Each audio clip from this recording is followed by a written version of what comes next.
ذو بکالماتِ حکماتی من شری ما خلق۔ ناظرین، آج ہم سورہ بقرہ کی آیت نمبر 88 یعنی 88 شروع کر رہے ہیں۔ اس آیت میں اللہ فرما رہے ہیں یہ لوگ کہتے تھے، بنی اسرائیل کے لوگ، وَقَالُوا قُلُوبُنَا غُلْفٌ کہ ہمارے دلوں کے اوپر تو پردے لگے ہوئے ہیں۔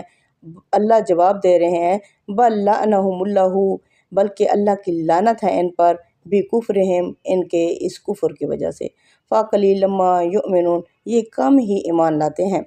اس کی جو تمہید ہے ہم دیکھتے ہیں وہ کیا ہے۔ یہ آیت بنی اسرائیل کے اس رویے کو بیان کرتی ہے جب حق ان کے سامنے آیا مگر انہوں نے ماننے کی بجائے ایک بہانہ بنایا۔ اس کا جو پہلا حصہ ہے وہ ہمیں یہ بتاتا ہے وَقَالُوا قُلُوبُنَا غُلْفٌ انہوں نے کہا ہمارے دل تو پردے میں ہے، ہمارے دلوں پر تو پردہ آ گیا ہے۔ وہ کہتے تھے ہمارے دل غلافوں میں لپٹے ہوئے ہیں۔ مطلب کیا تھا؟ مطلب یہ یعنی ہمارے دلوں تک آپ قسم کی بات نہیں پہنچتی۔ گویا وہ یہ کہہ رہے تھے کہ مسئلہ پیغام میں نہیں، ہمارے دلوں کی ساخت ہی ایسی ہے کہ ہم مان ہی نہیں سکتے۔ ناظرین، یہ ایک نفسیاتی دفاع تھا، انکار کو جسٹیفائی کرنا۔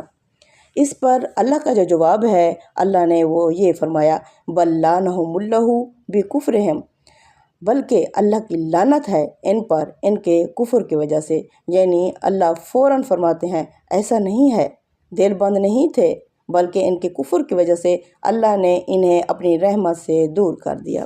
یہ بہت بڑی بات ہے، دل پر مہر اچانک نہیں لگتی، بار بار انکار، ضد، تکبر یہ دلوں کو سخت کر دیتا ہے۔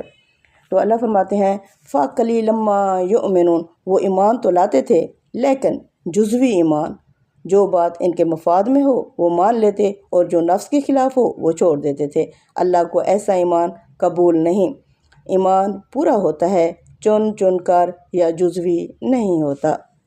اس میں جو ہمارے لیے پیغام اور سبق ہے وہ یہ ہے، یہ آیت صرف بنی اسرائیل کی تاریخ نہیں، یہ ہمارے دلوں کا آئینہ ہے۔ ہم بھی کبھی کہتے ہیں ہم سمجھ نہیں پا رہے، ہمارے دل نہیں مان رہا، لیکن سوال یہ ہے کیا واقعی سمجھ نہیں آ رہی یا نفس ماننے کو تیار نہیں؟ اگر ہم حق کو ٹالتے رہے تو آہستہ آہستہ دل پر پردہ آ جاتا ہے۔